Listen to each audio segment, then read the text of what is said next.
All right, guys, how you doing? Great, how are you? Good. So, who was in last group? Almost everybody, right? Not you. You had a good rest? I did. Good. Sometimes you need rest. So, we did the accept. I don't know if you've read it. Have you ever read the acceptance story in the back of the book? Page 407. It's good. You should read it. But regardless, here's the thing. What I want to know. We're gonna have a discussion. We're gonna chop it up a little bit. We were talking about someone give me some of the cliches or the sayings that you hear around AA. One day at a time. One day at a time. Do the next right thing. Do the next right thing. It works if you work it. It works if you work it. Take it easy. Take it easy. And the funny thing is, there'll be a certain time if you do this the right way. Because I'm telling you, the last time I was in treatment, they said, Mike, one day at a time. I said, that's what got me in trouble. Because I lived every day like it was my life. Do you understand what I'm saying? And then I said, yeah, no shit, one day at a time. Show me the person that can do it too, and I'll do it too. And then there was this point in my recovery when I'm like, all I gotta do is one day at a time. Like, it just hit different and it made sense. Do you understand what I'm saying?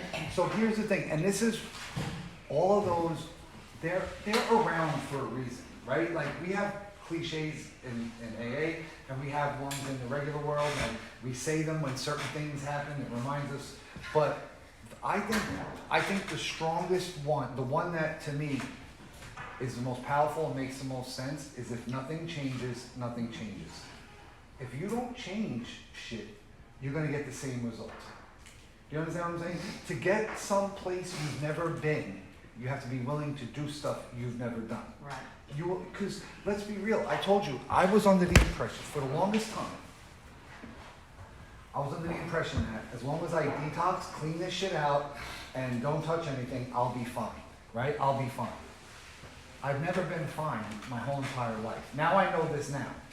I didn't know this back then because I had been that way my whole entire life, so I had nothing to compare it to. But I would go to treatment, I would come home, I would get anywhere from 3, 4, 5, or 6 months. I'd mess up a little bit, I usually mess up, and it would start kind of slow, quick, whatever, but by the time 2 months came by, I need to go to treatment again. So I'd go into treatment, and they'd say, Mike, what happened? I'd say, I don't know. I was doing good, right? Because here's the thing, nothing really changed. Right. Nothing, and even, yeah, I went to some meetings, and I did this, but here's the thing, you cannot change the way you act unless you change the way you think. Do you know how you change the way you think? By acting your way into different thinking. Sounds crazy, right? So here's the thing, if I'm listening to this the whole entire time, I'm gonna do the same shit over and over. Do you understand what I'm saying? So how am I gonna act my way into right thinking? What am I gonna have to do?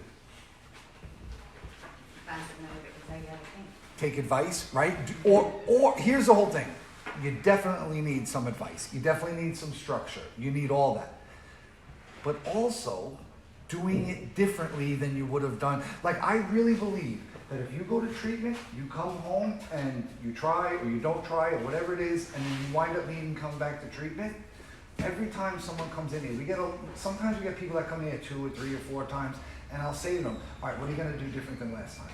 You know what I mean? Like, we had this one kid, I'm not gonna say his name, but he was in here 4 or 5 times quick.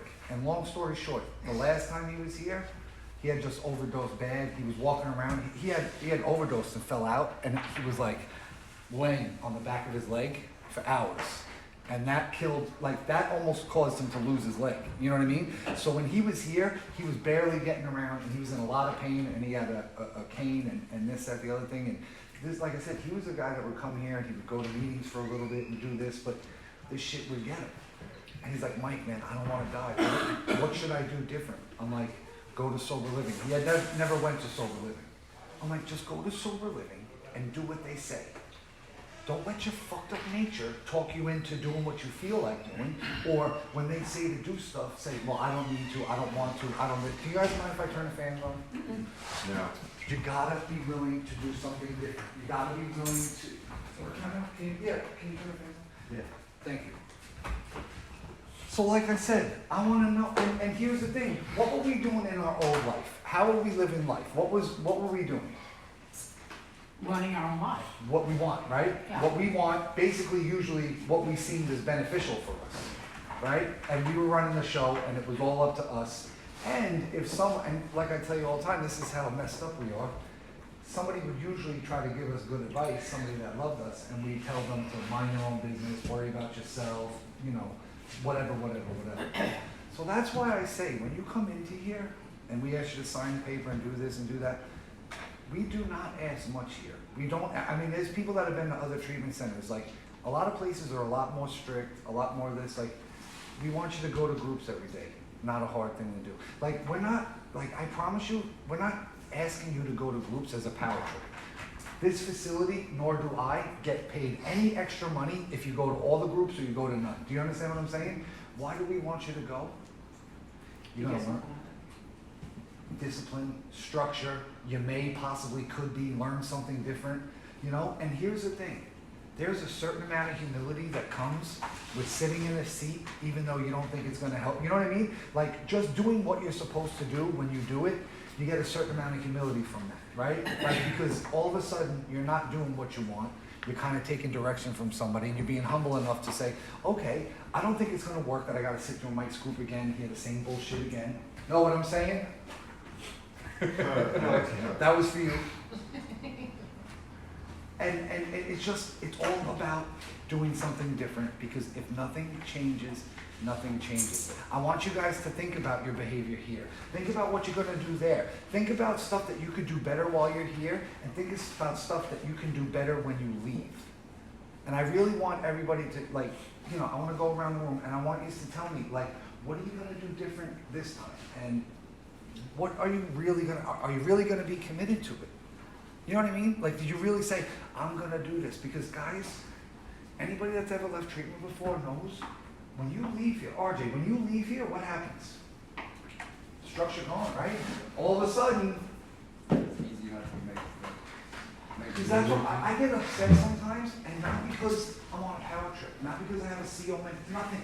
I get upset sometimes when there's an AA meeting here brought from the outside, and I go over there and people are playing pool and they're watching TV and they're like, man, no, fuck, you know, this. I'm like, man, if you can't walk a couple hundred feet to come to an AA meeting, you can't do it here. What do you think the chances are you're doing it out there? Are you trying to save your life? Are you trying to save your life or not? Yeah.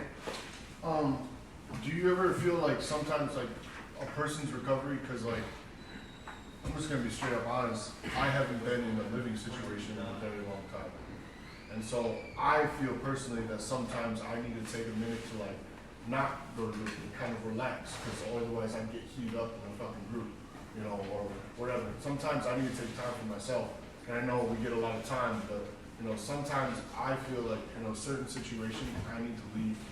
And, you know, sometimes I feel like people have to take their own ways a little bit sometimes. You know. Okay, so here's the thing. I'm going to give you two answers. That's cool. Right? Because I don't know, like, exactly what's good for you, right? But I don't think you know what's good for you either. And that, you know what I'm saying? Like, that's what I'm saying. Because here's the thing. Cody or Michael, I don't know what you prefer. Michael, okay. I like that name. Here's the thing. Sometimes fighting through the uncomfortable, like, listen, if me forcing you to sit in a group is going to cause you to punch three people in the face, like, I don't want to do that. No. But maybe just But fighting. PTSD is a thing. And I see, that's why I'm trying to say, like, I get that, and I don't know exactly. But maybe just fighting through it and sitting through it sometimes is going to build your tolerance and patience up. And like I said, like, maybe. But also not have a whole group discussing this would be cool. Discussing what? Because this wasn't just discussing you, and this just wasn't, I'm not No, pointing. you know what I'm saying though, right? Yeah, I do, but you asked me a question, I was just answering it. I know.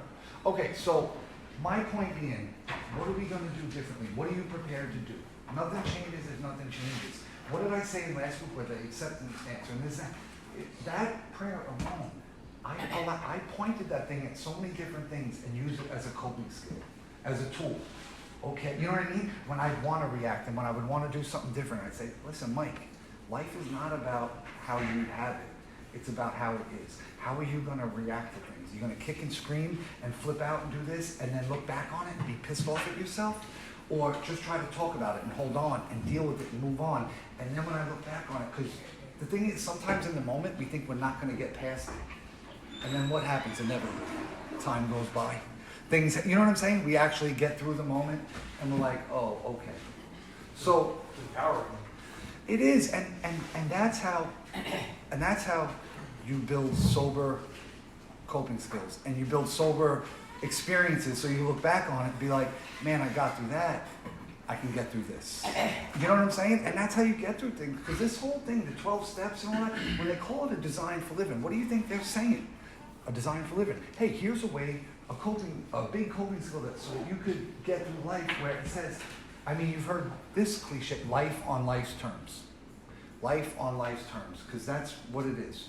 We are just trying to deal with life, and a lot of us didn't have, a lot of us weren't healthy, well-adjusted people with good coping skills. If we were, we probably wouldn't have been drinking and getting high and running away from everything. Yes. On the way here, two things are in my head. Number one, this is my third rehab. I've been here twice. I've been to Rancho Detri. How am I gonna make this stay different than those two other stays? What can I do different? How can I look at it differently?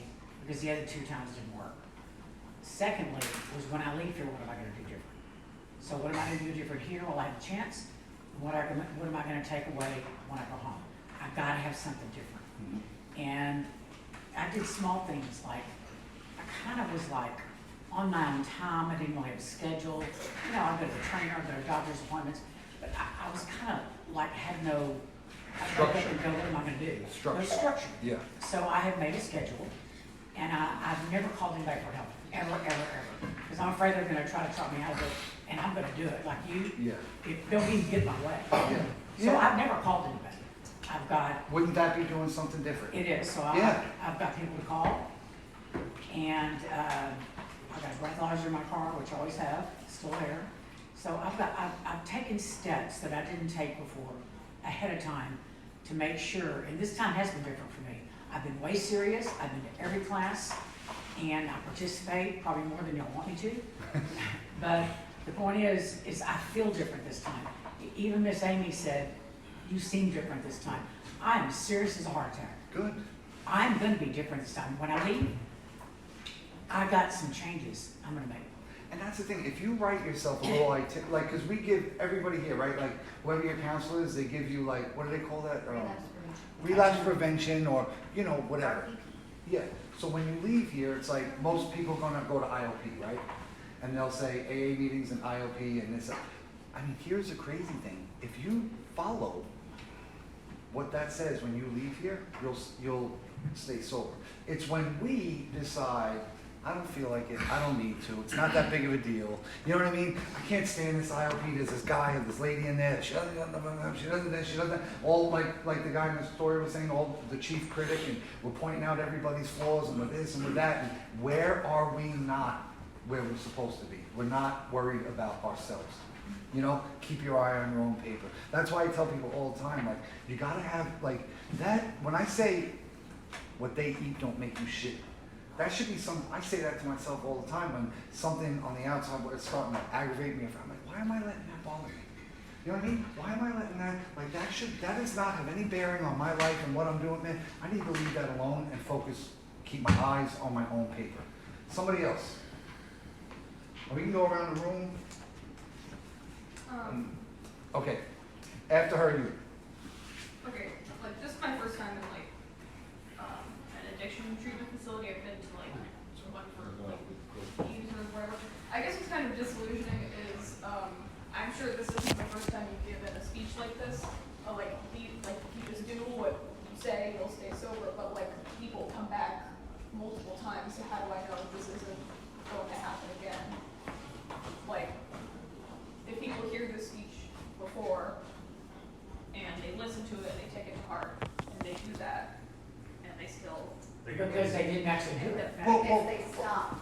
Yeah, because that's the whole thing. I know, because you'll hear in AA meetings, this isn't for people that want it, it's people that need it, or this isn't, no, they'll say in AA meetings, this isn't for people that need it, it's for people that want it. And I disagree with that, because I believe every single person in this room needs it.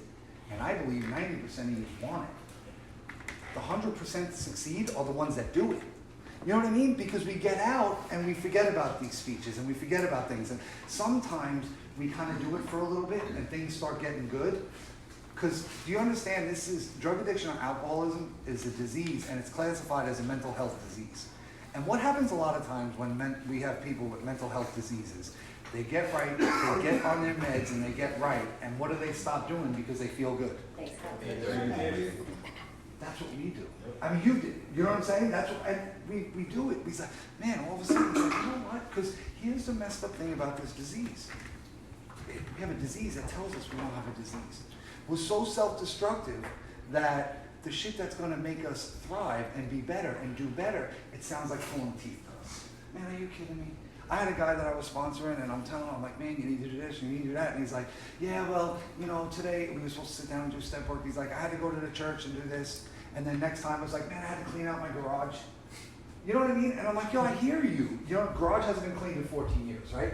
But like, that's, no, and listen, and here's the thing, I get that mindset. I get it because you know what? He's been sober for a couple months, everything's going good, and now he wants to take care of everything. You know what I mean? All of a sudden, you forget about the pain and the humility and everything. Like, yeah, I mean, if you don't realize that this is a lifelong battle and a lifelong process, and this is something, because I say all the time, when you leave here, if you're not taking care of your spiritual, your physical, and your mental health, it's a triangle, right? Spiritual, physical, mental health. If you're not taking care of all three, you're sick and you're sliding back quick. And like I say all the time, if we all went out and bought a brand new Tahoe, if we want that Tahoe to be as happy and last as long as we want it to last and get the best mileage and the best everything out of it, we're going to take care of, right? Yeah. We're going to buy a Wagoneer. Well, Wagoneer, but you understand what I'm saying, right? Like, you need to take care of this stuff. Our bodies are, I mean, we only get one of these. We only get one of these, and we don't take care of it. We suck the life out of it and abuse it, and we hope that it gets us far. Yeah. What is it, like, besides coming here and counseling, what does it look like for you on a day-to-day basis as far as, like, maintaining your sobriety? I went to 4 meetings last week. Really? Yeah, swear to God, every day at 9 a.m. except for Friday. You know, and I talk to people, you know, Amy? Man, I got an Amy in New York, her name is Nancy. She's a licensed care, she's a therapist and a social worker. Whatever, you know what I'm saying? And I use her for things, and I have a sponsor and other people, and I take care of myself like that. Yeah. Like, hearing that kind of sucks for me, because it's like, I eventually just want to be done, like, with, like, that shit ever being in my past, you know? I get that, but this is what I'm saying. What if you got to a point where you felt so good, you never wanted to go back to that, and all you had to do was maintain it? Do you understand what I'm saying? Like, that's what, with me, why did I go to 4 meetings this week? Because I had the opportunity. Did I really need 4 meetings? Not really, but I had the time from work and I was able to go, and to me, I'd much rather do more than less. Do you understand what I'm saying? Yeah. Dude, for me, coming from the 12-step program and like, that's where my people are. Like, not, you know, I'm a circle kind of fucked up. Me too, man. I hear you. So, when I walk into a room of NA or AA, like, I'm an AA guy, but regardless, when I walk into a 12-step recovery room and there's a bunch of people that are just as fucked up as me, like, I can relate. You know, a lot of people where we work are gonna understand dope addiction. Yeah. Or true alcoholism, you know, and so they don't know how to help us. Like, they don't know what to say. They don't know what you're going through. You know, they don't know what makes you tick and what. Like, there's something special when you walk into an AA room. You're kind of down on yourself or whatever. And one of your hungry members goes, "Hey, you okay?" Or what about being in an AA meeting and then somebody saying some sick kind of shit that only we can laugh at, and we all laugh at it because we understand? But when they ask if you're okay and you say, "Yeah, everything's great," Oh, yeah, it's fine. They call you out of your and bullshit. they will. Like, I got a guy in my home group that I'll say that. I'll be like, "Yeah, I'm fucking great," you know, and he'll lift. He's got a way of, like, looking at you side-eyed and lifting one eyebrow, and that's his way of saying bullshit. Yeah, yeah. You know, and turn the fuck around. Hey, So anyway, be nice. Sideways with one eyebrow raised. you know, they know me. Yeah. They know when I'm off the rail and when I'm not. Yeah. Yeah. You know? And here's the fucked up part. They actually really care. Yeah, they do. They really care. Why? Because they see themselves in you. And why? Because they want the best in you. And why? Because they hate this fucking disease and they want to see people win. Yeah. You know what I'm saying? I am sick and tired of watching this shit destroy people's lives and kill people. But here's the fucked up thing. It's completely preventable. Can I say something to Michael about what he said all about? Michael, what you're saying is you wish you could get to a point where it was just done. Yeah. And, okay, the reason you can't be done is because it's a lifelong disease. You never can get to the point where you're done. But I really, listen, Michael, I get that because I promise you, I didn't come into AA planning to stay. Yeah. I wanted to learn the secret handshake.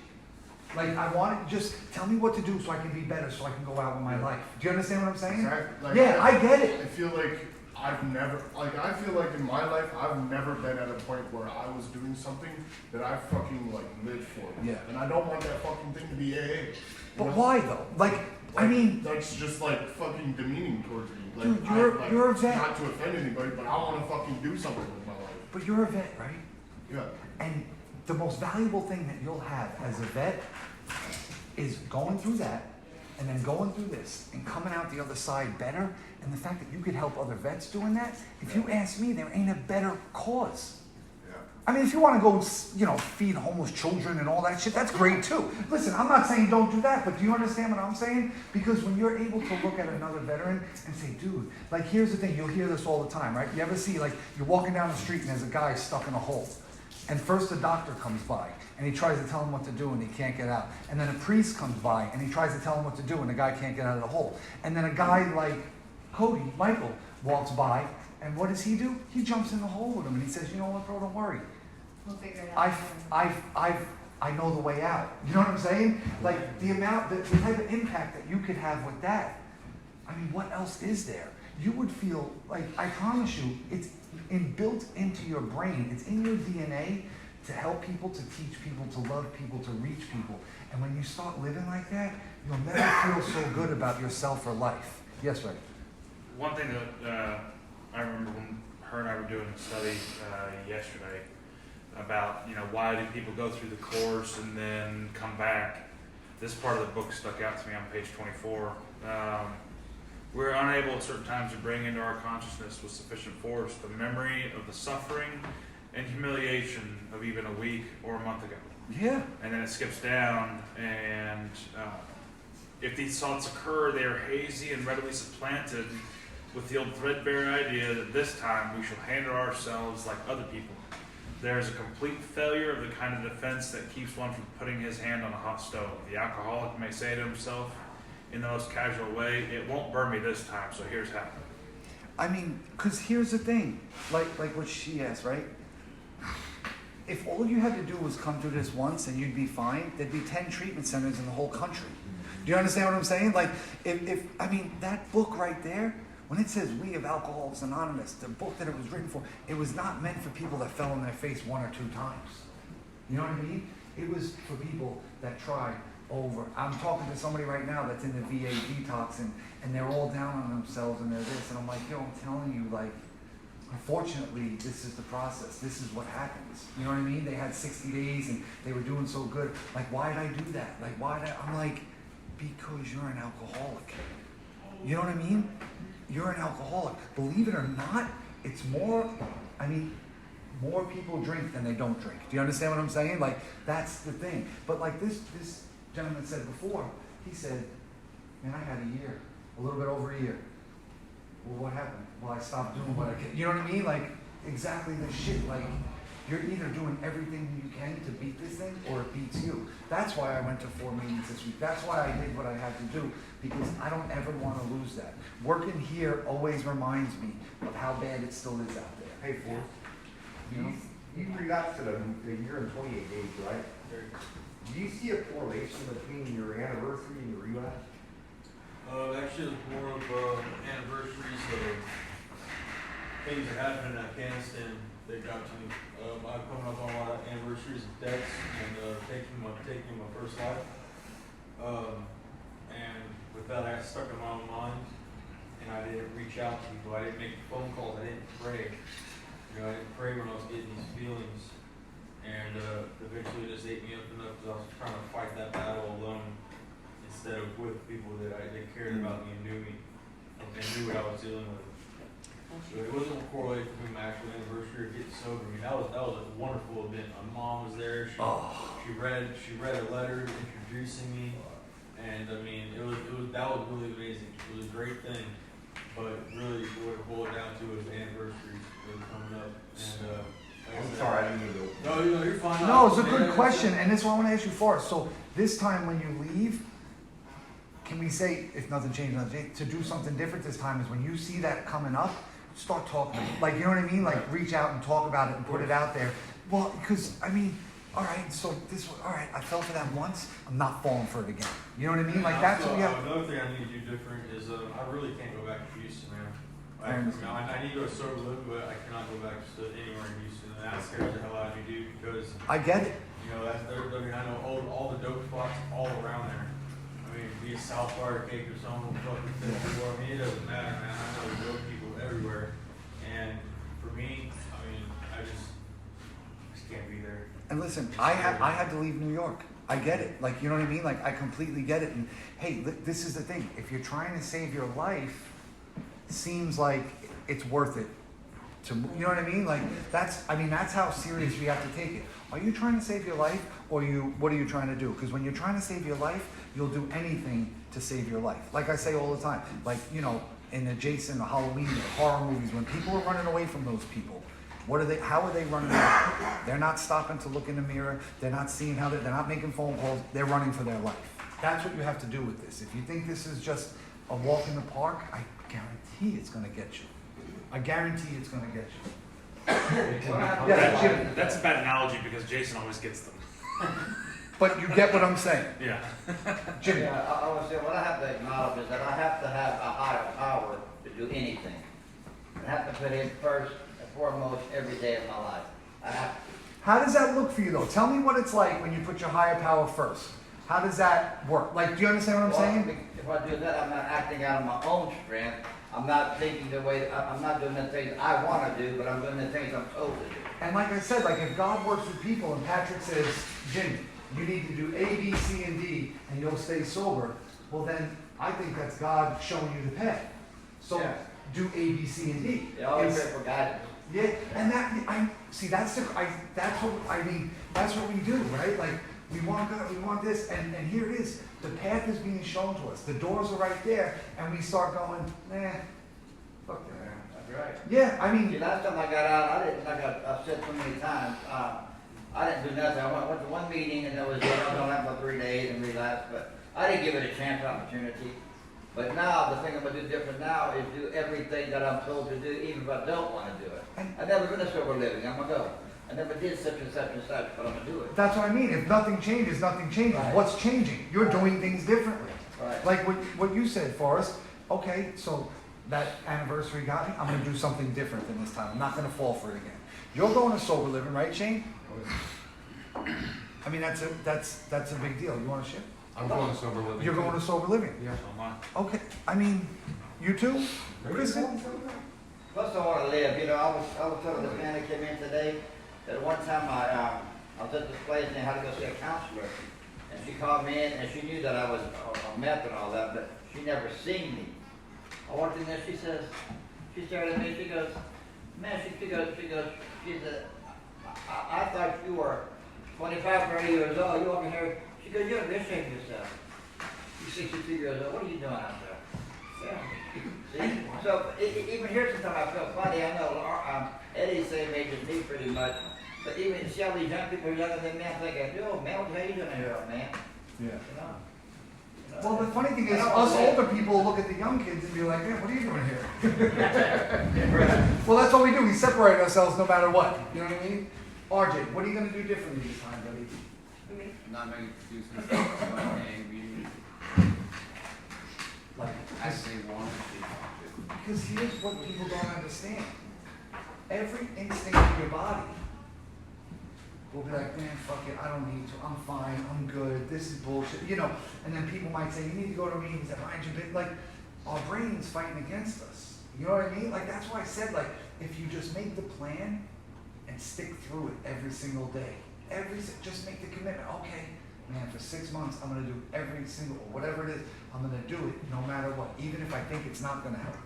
Because I tell you all the time, it's easy to go to IOP or meetings when you feel like it, right? It's easy to go when you feel like it. Are you going when you don't feel like it? That separates the, That's when you really need to go. and isn't that what you'll hear, like, That's when you feel the best when you come out of it. it's like going to the gym, right? It's fun to go to the gym when you feel like it. It's when I you, knew I needed it. yeah, well, that's the thing. That's how, you need to go when you don't feel like going. Vanessa, what are you gonna do? I may go into sober living, I'm not sure. Okay. but I have my apartment, which I need to try to keep, so, I'm gonna do a IOP. And then I'm not sure what program yet I'm gonna do, but, go to meetings. And you've had some sober time too, so you know what it takes. Yeah, I've had it, Oh, yeah. And I think, I feel pretty good. I think you're gonna, Yeah, I mean, this time, the first time I was, gung-ho, I did go for 6 years, but, that's serious. I know, but also, like I've said before, the mental health part of it, therapy and all that is really important to get a therapist. Good. Because, guys, here's the thing. Chances are, especially with the vets, obviously, you've been through some traumatic, painful, terrible shit. If you don't deal with that and process it in a sober and healthy way, if you don't deal with your trauma, I promise you it'll deal with it for you. And here's the thing too. Pain shared is pain lessened. So even if you're not fortunate enough to go to a therapist or this or that, just talking with somebody and getting it out and putting it out there and just sharing it with somebody, that'll help, man. That will help through the pain. It's like we are so programmed to stuff it down and bottle it, not say nothing because we don't want to look weak and we're embarrassed. Or even with you guys, with the vets, like I know, because I have a friend at my other job that I talk to, I know some of the stuff that you've been through. It's like you wouldn't even know how to discuss it with me or somebody else. You know what I mean? Because I wasn't there. I don't know. I get that too. That's why you gotta, you know what I mean? Like you guys have, Well, that's another thing I wasn't doing, man. The whole time I was sober, I never once stepped foot in the VA. Yeah. I never once called a counselor or anything like that. I should have been. Yeah. Just because I was feeling good, I wasn't expecting, this to creep up. I thought that because I was sober, I thought that alcohol and my using was the reason I was feeling the way I was around these anniversaries and shit like that, Yeah. Like, oh, that's the only reason I got all fucking depressed. That's the only reason I was drinking. Is because I'm thinking about my fucking buddies, right? Yeah. And then all of a sudden I'm sober and it fucking hits me and it's still fucking there. Yeah. Had I been fucking going to the VA, had I been seeing a fucking psychiatrist, things could have been different. Yeah. That's why this time that's the route I will be taking. And that's the thing. Listen, if you learn from a relapse, it could be the It's best worth thing it. that ever happened to you. It's not worthwhile. I mean, it's This- worth it. That's what This- that NA book says. The step 9 promises say, we do not regret the past nor wish to shut the door on it, because it's basically saying every single thing that happened got me to this point where I'm at. You know what I mean? So yes, like it sucks to it's part of my relapse. story now, Yes, and that's what I'm saying. And one day when another vet or another person, whatever, is reaching out, the most valuable thing that you'll have is your experience. You know what I mean? You were in that hole and now you're not, and you can help people come up out of it. What else is there? So in today's society, and our technologically advanced world that we live in, I don't know if anybody else knows this, there's so many apps. You've got Noom, you've got Calm, you've got, In the rooms? yeah, and there's so many, Tinder. there's no reason why any of us couldn't. Even the talk therapy, even, like, in my case, I live so remote, like, the closest big city is an hour away. Yeah. And that's not even a big city, that's just a town like Wharton. That's how small and little and isolated we are. So you're isolated. Isolated geographically as well as isolated Yeah. away from, and literally everybody pretty much in my phone uses some sort of substance to cover their mask and deal with whatever. So the challenge for me going home is how am I gonna maintain my health? I mean, my aftercare is gonna be all Zoom, but that's just aftercare. What about my mental health care? Yeah. What about my physical health? I mean, I've got a doctor that's 45 minutes away. Yeah. You're So- behind the 8 ball. There's no doubt about it. Yeah, But the plus side of it is that I am so isolated. Which keeps me removed from a lot of the bullshit that would drag me right back down into the drama, right back down into the bullshit, right back down into the world. And it's just, but with the apps and stuff that we have available to us, there's no reason why I can't come to a good therapist Yeah. right in my home. Doesn't necessarily have to be in a doctor's office, you know? Well, I even the can connect app, with the even this meetings right great, in my even this home. Great Oaks app that they have, there are some people on there that was sitting right in your seat that would do nothing more than like to help you. You know Yeah. what I mean? And they're just a text or a phone call Yeah. away. Well, that's what I'm saying. I mean, and they take me all the way advanced world. The only excuse is me. Yeah. If I don't reach out for any and use any of those resources, the only person I got to blame is myself. Now, I just want you to understand how hard that, like, it sounds easy right here. Like I said, I ask all the time, who's seen Seinfeld? Okay, the episode where George does the complete opposite of his first reaction, Everything goes right. that should be us. I don't mean, like, when it comes to recovery, like, if we do the opposite of what our brain tells us to do, we'll get so much further. Yeah. Yeah, Shane. I've been to a meeting in Palestine, Texas. I know Terry said it's an hour and a half away or whatever. How far do you drive to get our fucking dough? Yeah. Exactly, yeah, I heard that all the time, and it's true. It's And but I'll absolutely tell you this too. It is very true. It is very true. But then that's where I come back to because I mean we all got a million excuses and a million comebacks. I never drove to go get my dough. Well, that's I fine, don't but think you- but you see what I'm true. saying? Well, I need to. Well, I mean, you see what I'm But saying? here's That's my brain talking. I- But there's no excuse why I can't pick up my phone and look at it now. And There's here- places where you can't drive an hour and a half to go to a And fucking- listen, here's the thing. When guys, real quick, what saved my life while I was in Texas was recoveryspeakers.com. Yeah.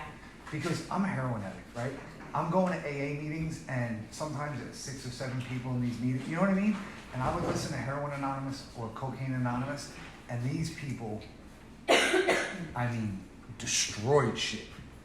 And they talk about their experience, strength, and hope, and this, that. I mean, I would listen to them guys and say, if they can do it, I can do it. You know what I'm saying? And that shit was like going through me. I love speaker tapes and speaker meetings. I always got experience, strength, and hope that right through my phone. You know what I mean?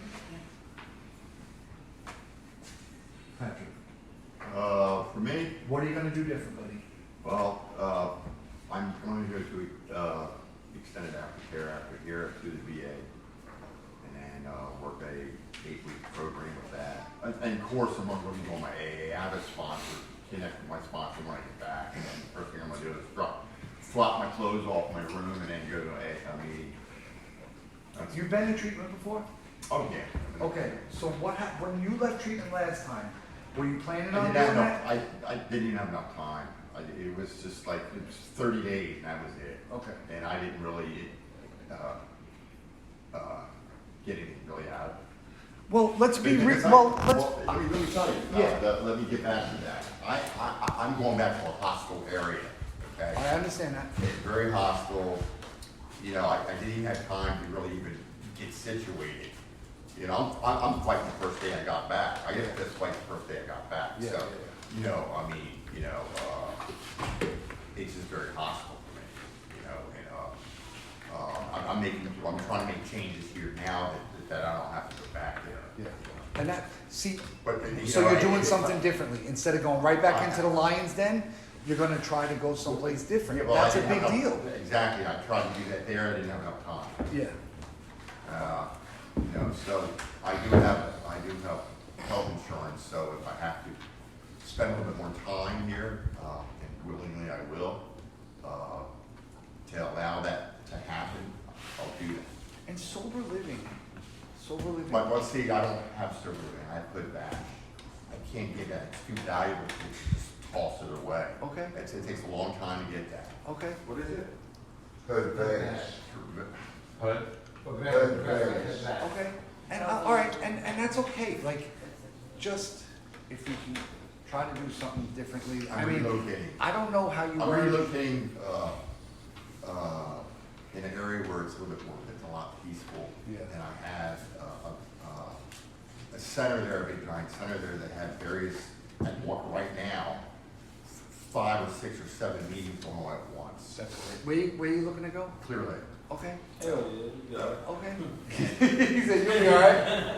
Because listen, I don't know how you were moving when you were in treatment. No, I can go bar hopping Hold that on, way. hold on. I don't know how I you mean, were, the AA shit. yeah, but I don't know how you were moving last time you were in treatment, but here, you're doing what you're supposed to do. You're pretty serious. I don't know how you were last time, but, I was still foggy.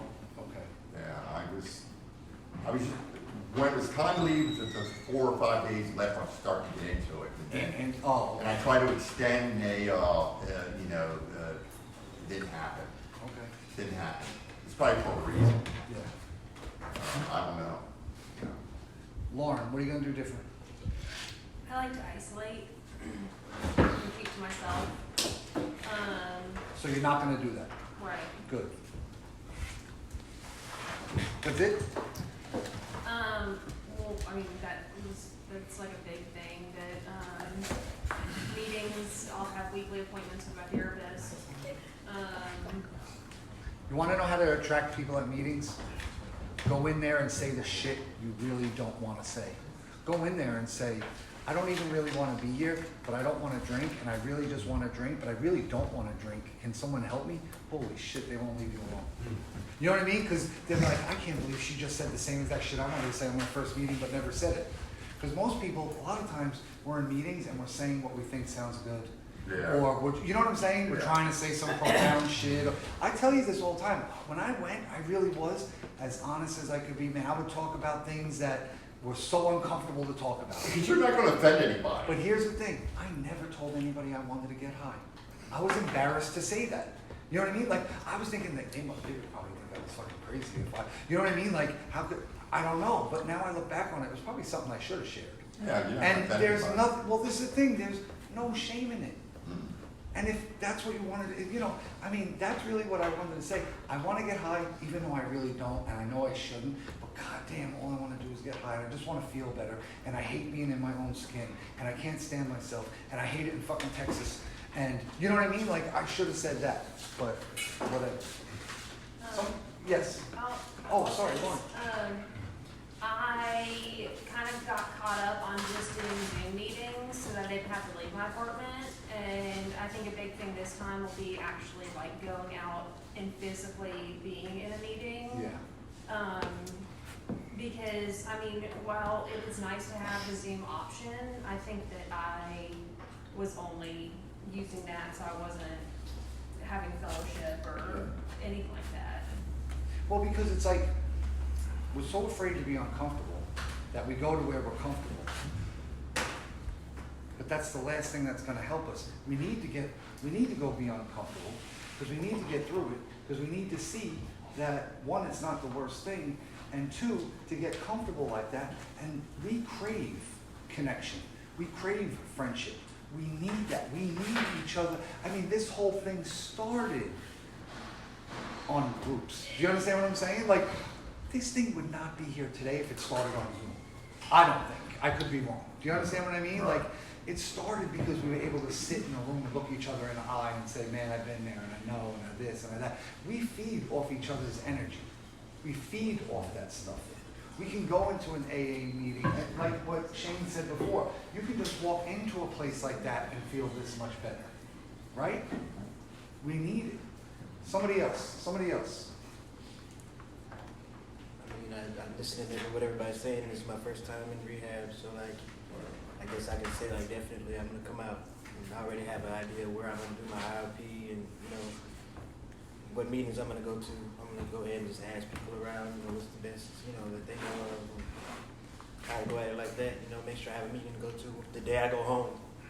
Cause I know I already now feel like I'm ready, you know. That's badass, dude. Like, now, hitting the meeting the day you get out of here, that's a getting on your turn. I'm gonna have to because I already know, like, I know me. Yeah. You know, so I know like the day I get out, I'm gonna be ready to party. You know. Yeah. So I know I have to have something there at home waiting for me, or some place to go. You know, that way I have something to do. That way I don't go and fall down in. Well, here's the whole thing. I don't like when they say 90 and 90, right? Because the only thing I don't like about 90 and 90 is a lot of times people set that goal and they think once they do the 90 and 90, they're done, or they can start slacking. You know what I mean? Yeah, start slacking or this and that. It's like, man, you go every single day. if you can. You know what I mean? You Yeah. go as much as you can, and you work on this as much as possible, because we don't wind up in this room because we took one left turn. You know, you ever heard that? You can't walk 10 miles in the woods and walk out in a mile. Like, you have to do the work, and you have to be willing. And I like what you said, man, you go that first day, so that when you go out the second day, man, I went yesterday, I need to keep going today. It's like, it gets in the habit. They say 90 and 90 because they say it takes 90 days to build a habit. You know what I mean? So I get why they say that. But I went to 2 meetings a day the first 10 months. Now, granted, I was in Texas, I had nothing else to do and I wasn't working. You know what I mean? So I'm not sitting here going, everybody should do that. You know what I mean? But I did as much as I could. Every single night I listened to recovery speakers on my phone, or I had downloaded the Big Book and I used to listen to that on my phone too. Because man, I swear one of my friends told me, what do you go to that shit for? They're just trying to brainwash you. And you know what I told them? My brain needs to be washed. All I think about is felonies and misdemeanors and drugs and all this other shit. You know what I'm saying? Like, every goddamn conversation and movie and music that I listened to had to do with that shit. And I knew it wasn't just gonna, I couldn't decide to be better. If I could decide to be better, I'd have never met you fine people. Ever, ever, ever. I don't. So listen what I'm about to say. I don't do this because I need to do this. I do this because I want to do this. But I need to do it too. Do you understand what I'm saying? Like, I do this because I was that guy in that hole, and I thought I was gonna fucking die. Straight up. I told the nurse at the last treatment center I was at in tears, going, I'm not gonna make it. Like, I'm going to die. She's like, no, you're gonna be fine, you're gonna be there. I said, no, you don't understand. No matter how hard I try, I wind up in a place like this. I really, guys, I was trying, I hated drug addiction, I hated myself, I hated everything. And no matter how hard I tried, I wound up getting high again and winding up in a place like this. And then by doing what they, by completely dedicating my life to that shit, because I was like, well, I'm in Texas, I'll do everything I can. And when it don't work, I could at least tell my people I tried my hardest. I'll go back to New York and ride this shit till the wheels fall off. That was really the way I looked at it. And then holy shit, it worked, and now I know it can work. I wanna show you it can work. I'll do anything to help you work. I wanna get you. I was dragging an anchor around my neck my whole entire life. And sometimes it was heavier than others, but that whole thing, it was torture. And when I was able to finally cut that thing free, I just wanna show you guys how to cut it free. You can be free. You can feel like comfortable in your own skin. And maybe some people not argue, they debate with me. I hated everything about myself. Maybe you don't hate everything about yourself, but I certainly did. I hated myself. I couldn't look in the mirror. And if you feel like that, you don't have to feel like that. But what are you willing to do to not feel like that? What are you willing to do to save your life? Hey man, you don't feel like that now, say just give it time. See, I'm with you. I agree. See, that's why I said maybe you don't feel like that, but I know this fucking shit kicked my ass. You know what I mean? This shit kicked my ass. It had me begging for death. Only reason why I'm not dead today is because I knew my kids were better off with me than without me. It's the only thing that kept me pushing when I didn't want to push anymore. And it's like, you don't have to feel like that. You don't, man. You can get up out of it.